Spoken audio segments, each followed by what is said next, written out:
HSC 26 কি অবস্থা তোমাদের? তোমরা কিন্তু দেখতে দেখতে তোমাদের এইচএসসি পরীক্ষা শেষ করতে যাচ্ছ খুব শীঘ্রই, এবং তারপরেই তোমরা কিন্তু বসতে যাচ্ছ তোমাদের অ্যাডমিশন টেস্টের মতো কম্পিটিটিভ এক্সামে। সো এই কম্পিটিটিভ এক্সামে এবং তোমাদের লাইফের যেহেতু সবচেয়ে গুরুত্বপূর্ণ একটা পার্ট অ্যাডমিশন টেস্ট, এবং অ্যাডমিশন টেস্টে বসার আগে তোমাদের কিন্তু বেশ কয়েক মাস ধরে তোমাদের কিন্তু বিভিন্ন ধরনের ইউনিভার্সিটির জন্য প্রিপারেশন নিতে হবে। সো আমরা আজকে দেখব যে ঢাকা ইউনিভার্সিটিতে এক্সাম দেওয়ার জন্য, এবং তুমি যদি ঢাকা ইউনিভার্সিটিতে পড়তে চাও এবং পড়ার জন্য তুমি যদি বি ইউনিটের অ্যাসপায়ারেন্ট হয়ে থাকো এবং বি ইউনিটে যদি পরীক্ষা দিতে যাও, তাহলে আজকে আমরা দেখার চেষ্টা করবো সেই বি ইউনিটে এক্সাম দেওয়ার জন্য তোমার কি কি লাগবে, কত পয়েন্ট লাগবে, বা তোমার এসএসসি তে কত পয়েন্ট লাগবে, ভর্তি যোগ্যতা আর কি। তারপরে হচ্ছে তোমার তুমি যদি পরীক্ষা দাও তাহলে তোমার কোন কোন সাবজেক্টে পরীক্ষা দিতে হবে, রিটেনে কি থাকবে, এবং সব প্রশ্ন, অর্থাৎ বি ইউনিট নিয়ে যত ধরনের প্রশ্ন থাকে সবগুলো আমরা আজকে দেখার চেষ্টা করবো। সেই সাথে তুমি যদি সায়েন্সের স্টুডেন্ট হয়ে থাকো অথবা কমার্সের স্টুডেন্ট হয়ে থাকো এবং তুমিও যদি বি ইউনিট এক্সাম দিতে যাও, তাহলে তোমার জন্য ভর্তি যোগ্যতা কি, তুমি কোন কোন সাবজেক্টে পরীক্ষা দিবে, এই সবগুলো জিনিস আজকে আমরা দেখার চেষ্টা করবো। ঠিক আছে? সো আমরা হচ্ছে প্রথমে বলি সেটা হচ্ছে ঢাকা বিশ্ববিদ্যালয়ের বি ইউনিট বলতে কাকে বোঝায়। ঢাকা বিশ্ববিদ্যালয়ের বি ইউনিট বলতে বোঝায় কলা, আইন এবং সামাজিক বিজ্ঞান ইউনিটকে। অর্থাৎ এখানে সো আমরা যে ভর্তি যোগ্যতাটা দেখব সেটা হচ্ছে এই বছরের যে সার্কুলার এইচএসসি 26 ব্যাচের জন্য, সেটা কিন্তু এখনো পাবলিশড হয় নাই। সো আমরা গত বছর অর্থাৎ 25-26 সেশনের যে সার্কুলারটা আছে সেই অনুযায়ী আমরা হচ্ছে সাধারণত সেই অনুযায়ী ভর্তি পরীক্ষা হওয়ার সম্ভাবনা সবচেয়ে বেশি। সো মানবন্টন সবকিছু সেম থাকার কথা, আমরা সেটাই দেখব। এবং সবকিছু যদি ঠিকঠাক থাকে তাহলে হচ্ছে গত বছর যে যে ভর্তির জন্য যে রিকোয়ারমেন্ট ছিল এবং যে সাবজেক্ট ছিল সেগুলো এই বছরও থাকার সম্ভাবনা সবচেয়ে বেশি, এবং সেগুলো থাকবে আশা করছি। ওকে, সো আমরা একটু দেখবো সেই অনুযায়ী। তুমি যদি হচ্ছে মানবিকের স্টুডেন্ট হয়ে থাকো, তুমি যদি সায়েন্সের স্টুডেন্ট হয়ে থাকো, এবং তুমি যদি ব্যবসায় শিক্ষা শাখার স্টুডেন্ট হয়ে থাকো, তাহলে তোমার কোন যোগ্যতা লাগবে ঢাবির ভর্তি পরীক্ষায় বসার জন্য। সো তুমি যদি মানবিকের স্টুডেন্ট হয়ে থাকো ভাইয়া, তাহলে তোমার এসএসসি এবং এইচএসসি দুইটা মিলাই তোমার হচ্ছে 7.5 লাগবে, অর্থাৎ 7.50। একটু বোঝাই বলি, অ্যান্ড এখানে আরেকটা ছোট্ট এক্সপ্লেনেশন আছে, সেটা হলো আলাদাভাবে ন্যূনতম জিপিএ 3 লাগবে। দেখো, তুমি যদি বি ইউনিটে এক্সাম দাও, কোথায় ভাইয়া? বি ইউনিটে যদি এক্সাম দাও এবং তোমার যদি এইচএসসি তে যদি মানবিক থাকে, মানে তুমি যদি এইচএসসি তে যদি আর্টস এর স্টুডেন্ট হয়ে থাকো, এন্ড তাহলে হচ্ছে তোমার বি ইউনিটে পরীক্ষা দিতে গেলে টোটাল পয়েন্ট তোমার এসএসসি তে লাগবে কমপক্ষে 3 পয়েন্ট, এন্ড এইচএসসি তে লাগবে হচ্ছে 3 পয়েন্ট। এইচএসসি তে লাগবে হচ্ছে 3.50 হলে হয়তো হবে না, তোমার হচ্ছে মিনিমাম 4.50 লাগবে। খেয়াল করো কি বলতেছে, এটা একটু বুঝতে হবে। এটা কিন্তু অনেক মারপ্যাচ কিন্তু এখানে আছে, বুঝো। বি ইউনিটের স্টুডেন্টদের জন্য তোমার ন্যূনতম জিপিএ হলো 7.5, অর্থাৎ তোমার এসএসসির যে পয়েন্ট থাকবে এবং এইচএসসির যে পয়েন্ট থাকবে দুইটা মিলে তোমার 7.5 হওয়া লাগবে। তো কিন্তু তোমার ধরো তোমার এসএসসিতে আছে হলো 3 পয়েন্ট, সাপোজ এসএসসিতে আছে 3 পয়েন্ট অ্যান্ড এইচএসসিতে আছে হলো 3.50, তাহলে দুইটা মিলে কত হলো? দুইটা মিলে হলো 6.50। তাহলে বলো তো টোটাল জিপিএ কত লাগবে? 7.5। তোমার কত হইলো? 6.5। তাহলে তুমি কিন্তু রিকোয়ারমেন্ট ফুলফিল করবা না। তাহলে তোমার ক্ষেত্রে এই ক্ষেত্রে কন্ডিশনটা কি, একটা সহজভাবে বলে দিই। তোমার এসএসসি তে দেখতে হবে 3 পয়েন্ট আছে কিনা, দেখো রিকোয়ারমেন্ট, এন্ড এইচএসসি তে তোমার লাগবে হচ্ছে 3 পয়েন্ট। খেয়াল করো, এসএসসি এবং এইচএসসি দুটাতে আলাদাভাবে 3 পয়েন্ট লাগবে।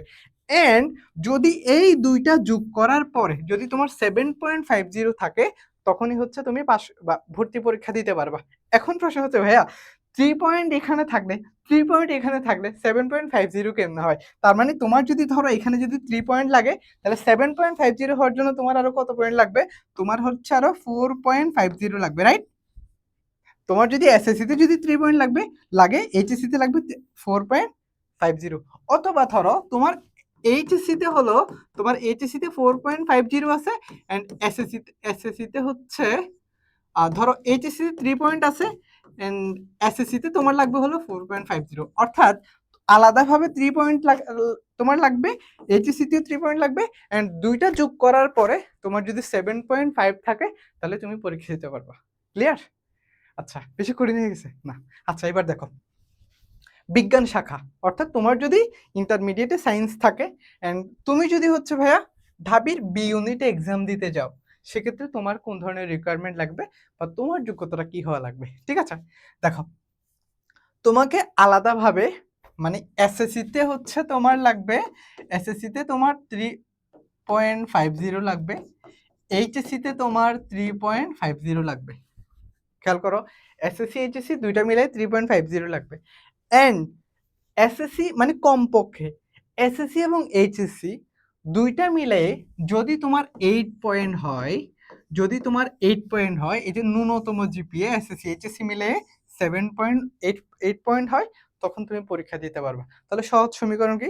সহজ সমীকরণ হলো তোমাকে এইচএসসির জিপিএ 3.5 আছে কিনা দেখতে হবে, এসএসসির জিপিএ 3.5 আছে কিনা দেখতে হবে, অ্যান্ড দুইটা যোগ করার পরে যদি তোমার 8 পয়েন্ট থাকে তাহলে তুমি পরীক্ষা দিতে পারবা। That's it. ওকে, এবার তুমি যদি কমার্সের স্টুডেন্ট হয়ে থাকো, অর্থাৎ তোমার যদি ইন্টারমিডিয়েটে ব্যবসা শিক্ষা শাখা নিয়ে থাকো অ্যান্ড তুমি চাচ্ছ ঢাবির বি ইউনিটে পরীক্ষা দেওয়ার জন্য, সেক্ষেত্রে তোমার রিকোয়ারমেন্ট হচ্ছে তোমার এসএসসি এবং এইচএসসি দুইটা মিলে 7.50 লাগবে, অ্যান্ড এসএসসিতে তোমার 3 পয়েন্ট লাগবে, এইচএসসিতে তোমার 3 পয়েন্ট লাগবে, যেমনটা হচ্ছে আমরা মানবিকের ক্ষেত্রে দেখেছি। ওকে, সো শুধু সায়েন্সের ক্ষেত্রে পয়েন্টটা একটু বেশি লাগে, অ্যান্ড কমার্সের ক্ষেত্রে এবং আর্টসের ক্ষেত্রে হচ্ছে 3 পয়েন্ট করে লাগে, অ্যান্ড দুইটা মিলেই কিন্তু 7.50 লাগে। এই মারপ্যাচটা কিন্তু অনেকে বোঝে না। হ্যাঁ, সো এই ব্যাপারটা গেল। আচ্ছা, তারপরে আমরা হচ্ছে আবার নেক্সটে যাই, দেখি তারপরে কি আছে। এবার তোমাদের অনেকের মনে প্রশ্ন যে সেটা হলো, আমরা যদি পরীক্ষা দিতে যাই তাহলে এখানে বি ইউনিট আসলে সাবজেক্ট কি কি? আমরা জানি কলা, আইন এবং সামাজিক বিজ্ঞান ইউনিট, তিনটা ইউনিট কিন্তু, কলা, আইন এবং সামাজিক বিজ্ঞান অনুষদ বি ইউনিটে।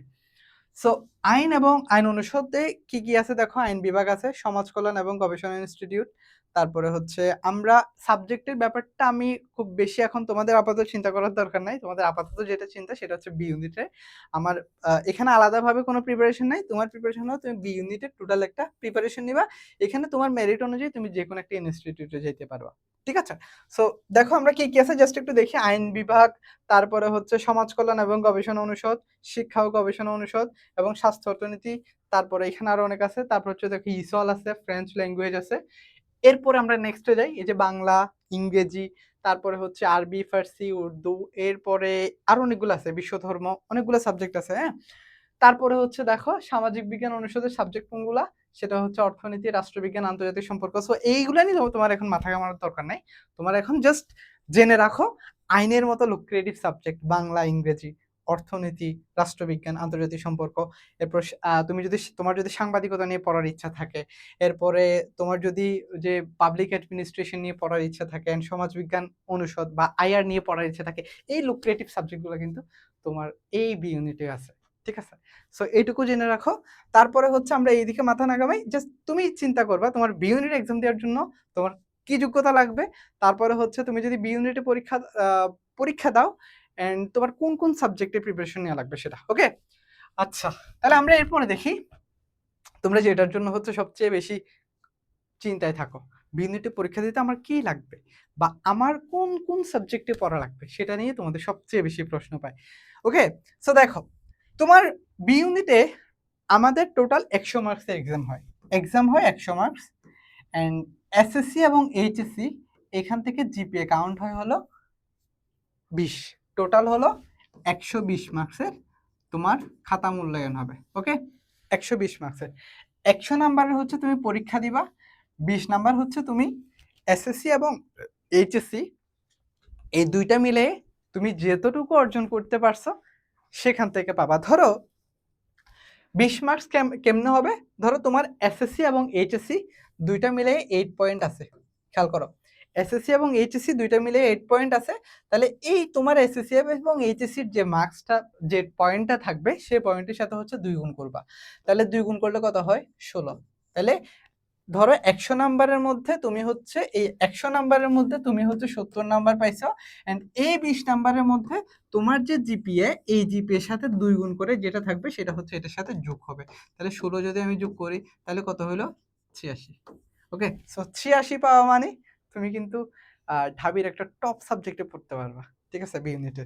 যাই হোক, আচ্ছা তো এটা হলো ব্যাপার যে 100 মার্কসের এক্সাম হবে, 20 মার্কসে তোমার জিপিএ এর উপর কাউন্ট হবে। এবার দেখো তো টোটাল যে সময় বা পরীক্ষার সময় কতটুকু থাকবে, এমসিকিউ কত থাকবে, ইংরেজিতে কত মার্কস থাকবে, এটা নিয়ে কিন্তু তোমাদের কনফিউশন থাকে। সো সেটা আমরা এখন ক্লিয়ার করব। দেখো, 100 নম্বরের এক্সামের মধ্যে তোমার এমসিকিউ এবং লিখিত অংশ থাকবে, অর্থাৎ তোমাকে রিটেন পরীক্ষা দিতে হবে এন্ড এমসিকিউ পরীক্ষা দিতে হবে। তারপরে হচ্ছে তোমার মোট সময় দিবে হচ্ছে তোমাকে 1 ঘন্টা 30 মিনিট। 1 ঘন্টা 30 মিনিট মানে কত বলো তো? 1 ঘন্টা মানে 60 মিনিট, আর এদিকে হচ্ছে 30 মিনিট, সহজ বাংলায় বললে 90 মিনিট হচ্ছে তুমি এক্সামের জন্য পাবা। ওকে, সো 90 মিনিটের মধ্যে তোমার 45 মিনিট থাকবে হচ্ছে এমসিকিউর জন্য এবং লিখিত অংশের জন্য থাকবে 45 মিনিট। প্রশ্নটা হচ্ছে, ভাইয়া রিটেনের জন্য আমি কোন কোন বিষয় থেকে রিটেনে আসে আর এমসিকিউতে কোন কোন বিষয় থেকে আসে? দেখো, তোমার যদি বি ইউনিটে এক্সাম দেওয়া লাগে বা তুমি যদি বি ইউনিটে এক্সাম দাও, তাহলে তোমার 3টে সাবজেক্টে তোমাকে হচ্ছে কি দিতে হবে? পরীক্ষা দিতে হবে। প্রথম যে বিষয়টা সেটা হচ্ছে বাংলা। ওকে, সো বাংলার মধ্যে তোমার এমসিকিউ থাকবে হচ্ছে 15টি এন্ড প্রত্যেকটা এমসিকিউর জন্য 1 নাম্বার করে, টোটাল হচ্ছে 15 মার্কস। ওকে, এরপরে জেনারেল ইংলিশ বা ইংরেজি, যেখানে হচ্ছে 15টি কোয়েশ্চেন থাকবে এবং হচ্ছে এটার জন্য থাকবে 15 মার্কস। অ্যান্ড সাধারণ জ্ঞান অথবা এটাকে আমরা জেনারেল নলেজ অথবা জিকে বলি সংক্ষেপে, তোমরা জিকে বলে হয়তো অনেকে অভ্যস্ত। সো অনেকে বলেছে কি সাধারণ জ্ঞান থেকে এতটা প্রশ্ন আসবে, আরেকজন বলে থাকবে ভাইয়া জিকে থেকে তাহলে প্রশ্ন আসবে না। ঠিক আছে, এই জন্য জিকেটা বলে দিলাম। দেখো, সাধারণ জ্ঞান অথবা জিকে থেকে প্রশ্ন আসবে হচ্ছে তোমার 30টি এবং প্রত্যেকটা এমসিকিউর জন্য 1 মার্কস করে 30 মার্কস থাকবে। তাহলে টোটাল কত হইলো? আমার এখানে 15, এখানে 15, 30 এন্ড এখানে 30, টোটাল 60 মার্কসের তোমাকে এমসিকিউ দিতে হবে। বুঝছো? 100 নম্বরের যদি প্রশ্ন হয়, 100 নম্বরের মধ্যে 60 মার্কস তোমাকে এমসিকিউতে দিতে হবে। তাহলে বাংলা থেকে আসবে 15 নাম্বার, ইংরেজি থেকে আসবে 15 নাম্বার এন্ড সাধারণ জ্ঞান থেকে আসবে 15 নাম্বার। এবার এখানে আরেকটা ব্যাপার আছে, সেটা হচ্ছে কি জানো? বাংলা এবং ইংরেজিতে তোমাকে আলাদাভাবে পাস করতে হবে। ঠিক আছে? আচ্ছা, ওইটুকু আমি না যাই, বাট এই জিনিসটা তুমি জেনে রাখো। তোমার হচ্ছে এই মানবন্টনটা তুমি জেনে রাখো এন্ড তুমি আস্তে আস্তে এটা ব্যাপারটাতে ইউজড হয়ে যাবে। দেখো, এবার লিখিত অংশের মধ্যে কি থাকবে? লিখিত অংশের মধ্যে হচ্ছে তোমার বাংলার মধ্যে 20 নাম্বার লিখিত থাকবে।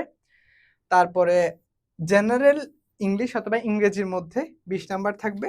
তারপরে সর্বমোট 40 নাম্বারের লিখিত থাকবে। মনে থাকবে?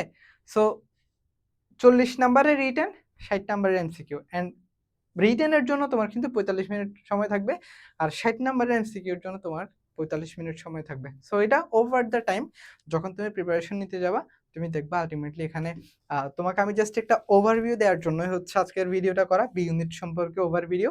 সো এখানের জন্য কোনটার জন্য কি আসবে, কি লাগবে, এটার জন্য দরকার হলে আরেকটা ভিডিও দিয়ে দিব। সো এখানে বাংলার ক্ষেত্রে রিটেন পার্টি কি কি আসে, সো এখানে ডিটেলসে বললে হয়তো তোমার মাথার উপর দিয়ে যাবে। রেদার একটা এটা নিয়ে একটা ডিটেলস ভিডিও দিলে হয়তো তোমার কাছে আরো বেশি ক্লিয়ার থাকবে। হ্যাঁ, পুরো বিষয়টা নিয়ে আর কি, সিলেবাস, বই বা সবকিছু নিয়ে তোমাকে যদি আমরা দিয়ে দিতে পারি, তাহলে তোমার জন্য এটা আরো বেশি ইজি হবে, এই আর কি। সো তোমার যেটা করা লাগবে সেটা হচ্ছে আপাতত এইচএসসি এক্সাম শেষ হতে না হতে তুমি প্রিপেয়ার্ড হয়ে যাও যে তোমার বি ইউনিটে যদি আমি এক্সাম দিতে যাই, বাংলা, ইংরেজি এবং সাধারণ জ্ঞান 3টা সাবজেক্টে তোমাকে পরীক্ষা দিতে হবে। 60 মার্কসের এমসিকিউ দিতে হবে অ্যান্ড 40 মার্কসের হচ্ছে তোমাকে রিটেন দিতে হবে। বুঝতে পারছো? সো টোটাল 90 মিনিটের মধ্যে তোমাকে কিন্তু এই বিশাল একটা কম্পিটিটিভ এক্সামে নিজের সিটটা করে নিতে হবে। ওকে, সো তোমরা যারা বি ইউনিটে এক্সাম দিবা, তোমরা যারা বি ইউনিটে এক্সাম দিতে যাচ্ছ, তোমাদের জন্য আমরা কিন্তু একটা সুখবর আছে। সেটা কি জানো? সেটা হচ্ছে পাঠশালা থেকে আমরা, তোমরা যারা বি ইউনিটে এক্সাম দিবা, তোমাদের জন্য একদম কমপ্লিট একটা প্যাকেজ নিয়ে আসছি। অর্থাৎ এই বি ইউনিটে ভর্তি পরীক্ষা দেওয়ার জন্য, বি ইউনিটে তোমার পাস করার জন্য, একটা সিট কনফার্ম করার জন্য তোমার জন্য যা কিছু লাগে সবকিছু ইনশাল্লাহ আমরা তোমাদেরকে প্রোভাইড করব। সো এখানে আমি থাকছি ইনশাল্লাহ পুরো ইংরেজির দায়িত্বটা নিয়ে।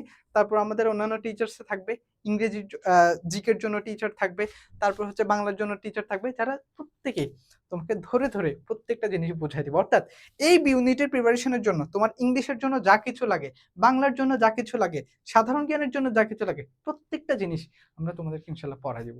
এবং এই ঢাবির জন্য, লিখিতর জন্য তোমার কোনো টেনশন করা লাগবে না, এমসিকিউর জন্য তোমার কোনো টেনশন করা লাগবে না। তোমার যা কিছু লাগে একটা প্রপার ওয়েতে প্রিপারেশন নেওয়ার জন্য, তোমার প্রস্তুতিটাকে 100% করার জন্য যা কিছু লাগে সবকিছু ইনশাল্লাহ আমরা পাঠশালা থেকে তোমাদেরকে প্রোভাইড করতে যাচ্ছি। ঠিক আছে? সো ইনশাআল্লাহ পাঠশালায় দেখা হচ্ছে তোমাদের সবার সাথে এবং তোমাদের প্রিপারেশনটা অনেক বেশি ভালো হবে এবং পাঠশালার সাথে তোমাদের এই স্মুথ জার্নি আমরাও রেডি এবং তোমরাও রেডি হয়ে যাও এবং আমরা কিন্তু আমাদের স্টুডেন্টসদের রেজিস্ট্রেশন নিয়ে নিচ্ছি যাতে করে আমরা যেন বেশি স্টুডেন্টকে এনগেজ করতে পারি। সো কমেন্টে দেয়া আমাদের যে রেজিস্ট্রেশন আছে কোনো টাকা পয়সা লাগবে না। আগে রেজিস্ট্রেশন করো অ্যান্ড পরে আমরা হচ্ছে শুধুমাত্র একটা নামমাত্র ফিতে যেন তুমি তোমার এই প্রস্তুতিটাকে সহজ করতে পারো সেজন্য আমরা থাকছি তোমার পাশে। ইনশাআল্লাহ দেখা হচ্ছে পরবর্তী কোনো একটা ভিডিওতে। আসসালামু আলাইকুম।